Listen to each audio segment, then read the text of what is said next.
মধ্যপ্রাচ্যে আবারও যুদ্ধের আশঙ্কা ঘনীভূত হচ্ছে। ইরানের বিরুদ্ধে সামরিক হামলার প্রস্তুতি সম্পন্ন করেছে যুক্তরাষ্ট্র।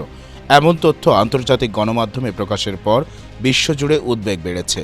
যদিও এখনও চূড়ান্ত সিদ্ধান্ত দেননি মার্কিন প্রেসিডেন্ট ডোনাল্ড ট্রাম্প, তবু সামরিক উপস্থিতি বৃদ্ধি পরিস্থিতিকে স্পষ্টভাবে সংঘাতমুখী করে তুলেছে। অন্যদিকে তেহরানের সতর্ক অবস্থানে রয়েছেন ইরানের সর্বোচ্চ নেতা আয়াতুল্লাহ আলী খামেনি। মার্কিন যুদ্ধজাহাজ, যুদ্ধবিমান ও জ্বালানি ট্যাঙ্কার মধ্যপ্রাচ্যের কাছে সরিয়ে নেওয়া হয়েছে। একই সময়ে ইরান তাদের গুরুত্বপূর্ণ পারমাণবিক স্থাপনাগুলো শক্ত সুরক্ষায় ঢেকে ফেলেছে। এতে বোঝা যাচ্ছে দুই পক্ষই সম্ভাব্য হামলা ধরে নিয়েই প্রস্তুতি নিচ্ছে।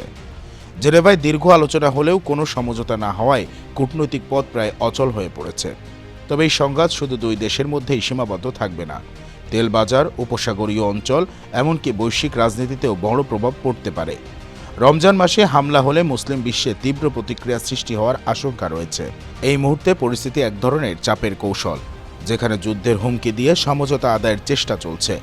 এখন দেখার বিষয়, শেষ পর্যন্ত সিদ্ধান্ত কূটনীতির পথে যায় নাকি মধ্যপ্রাচ্য নতুন এক যুদ্ধের মুখোমুখি হয়।